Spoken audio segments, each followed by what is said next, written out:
Hi, this is Chris and welcome to The Compulsive Hobbyist. If you're new here, this video is mostly a shout out to some folks over at motovlog.com. It's a small forum for folks who are into creating motorcycle video content for YouTube, and I am a newbie there. I'm not new to motorcycling, but I am new to a few things over the last year. One is this motorcycle. It's a new to me 2017 Africa Twin DCT. I'm new to adventure motorcycling and off-road motorcycling. My bikes prior to this have all been street bikes. And as viewers to my channel will know, I'm also new to video creation and YouTube. So my channel is, judging by the name, you can probably guess it's a hobby channel, Compulsive Hobbyist. I do tend to collect hobbies. For that reason, I can't actively pursue all of my hobbies equally at the same time. It's just impossible. So during the fall and winter, I was creating music content. Then as spring rolled around, I've been busy with other stuff, school, work, and home projects.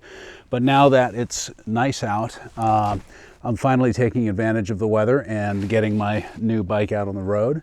And at the same time, because video content is now one of my hobbies, I'm shifting that over to motorcycling. So if you came to this channel because of the music content and you're wondering why all of a sudden I've got car repair and motorcycle videos on it, don't worry. I'm going to cycle back and continue with the music stuff in addition to the moto stuff. It's just kind of the way my life works. So for the time being, it's going to be one consolidated channel, but who knows? As I go forward, depending on what my content schedule looks like, maybe it'll split off into two, but I'm not worried about that right now. This is really just for fun. It's a hobby.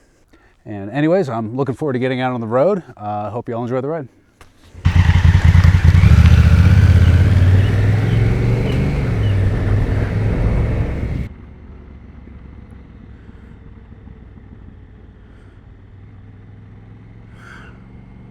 So yeah, this is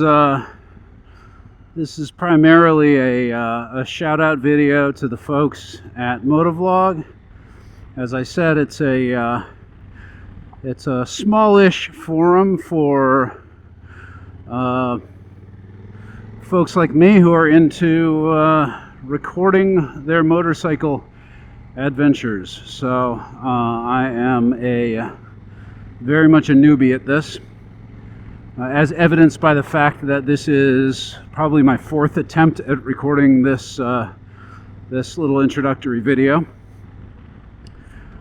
because there's a lot of technical stuff that you gotta get right, and it's not that any piece by itself is all that complex, but when you try to put them all together when you're on the road, you know, there's a lot that you gotta prepare before you go out. In the sound setup, the camera. I just did a run where I had audio but no video. And as much as I'd love to blame the GoPro for that, chances are I just didn't do the right sequence of preparation steps when I was getting ready to hit the road. But fortunately, I'm only out a few minutes of video because this is just a very quick spin around the neighborhood. But I can imagine how, you know, someone must feel if they're out doing some great adventure trip and then they realize that some key bit of video or audio is missing. I mean, at least if you have missing audio, you can do a voiceover or just, you know, play it to music.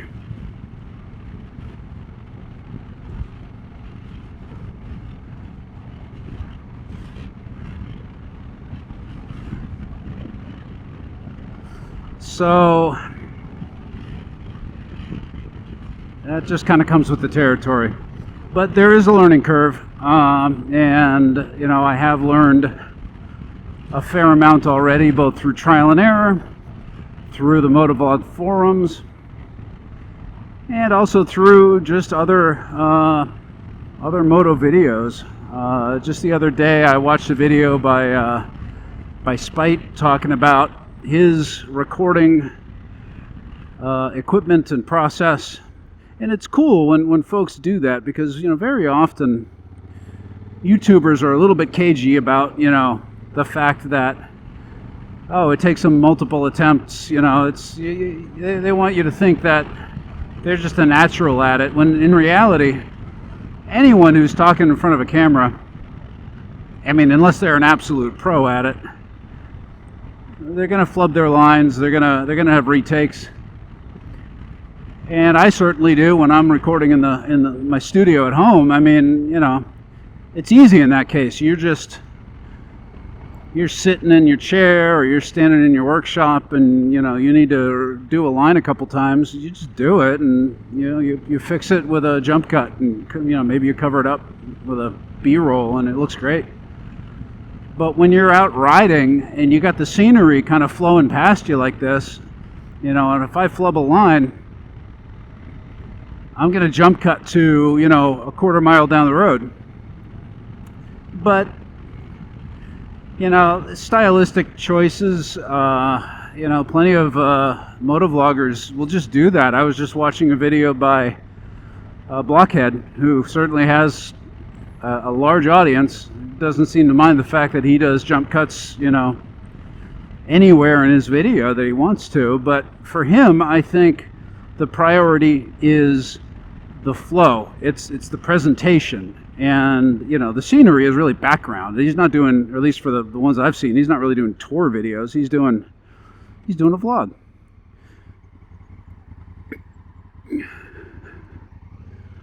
So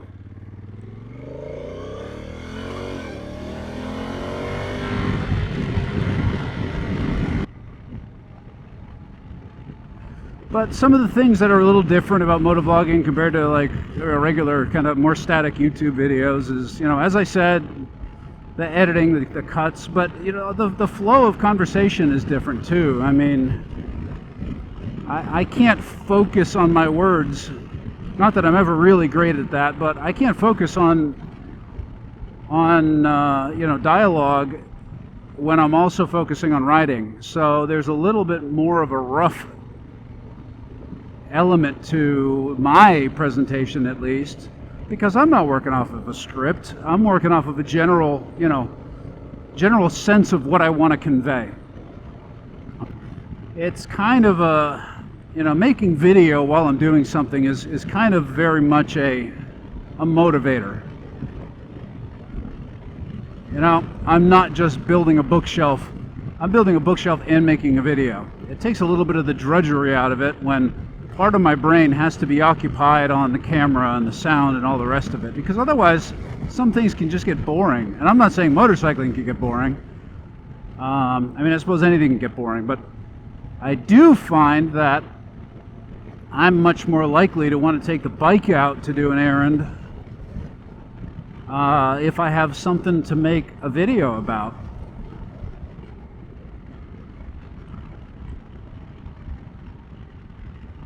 Otherwise, it's more like, oh, I don't want to deal with putting my riding gear on and, you know, putting my helmet on, and, you know, what if it's going to rain, the sky's gray? I'll just take the car. But nobody wants to watch me driving, you know, into town on my Honda Pilot. I don't want to watch that. But this, I mean, I don't know about you. To you, it's just another moto video, but to me,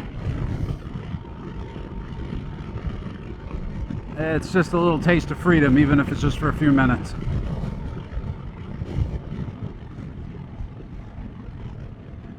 And so these practice runs are really to kind of get my vlogging skills down and my gear and everything else, go through the trial and error, so that when I go and hit the road and, you know, do some real adventures, whatever form they may take, I can capture some of those moments and hopefully turn it into something that other folks will find interesting and maybe motivating to go out and do some of it themselves. Because that's what this is really all about. It's not about getting 300,000 subscribers and, you know, $1 million. Although that would be nice, it's just not in the cards. What is in the cards is capturing some of these moments, even the kind of mundane ones. Like yesterday, I was out trying to do just, you know, a trial and error motovlog video. For the most part, I didn't really get anything worth sharing. But at one point, I was riding down one of these country roads, and coming the opposite direction were probably 20 county police, all on their Harleys in formation.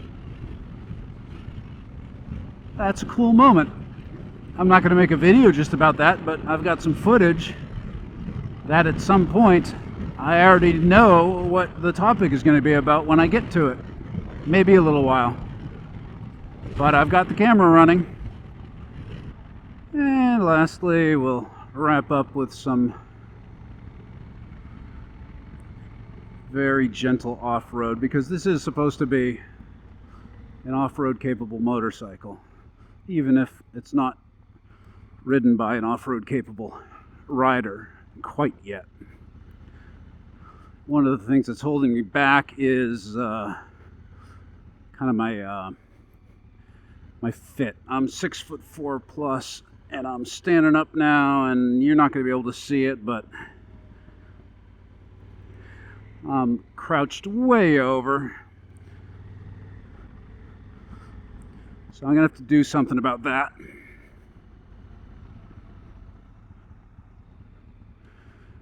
Probably lower the pegs a little bit. Put some bar risers in. Maybe adjust the bars, replace the bars. We'll see.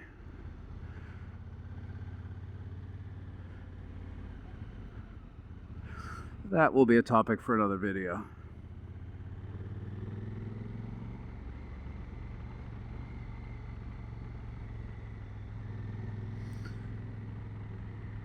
And I'll just stand up one more time so I can see for myself how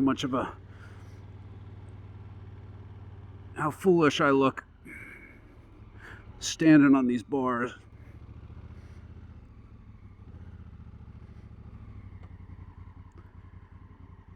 Anyways, that's about it. This is just meant to be a brief hello, and I've said what I needed to say, so safe riding, guys. Hope to see you out there.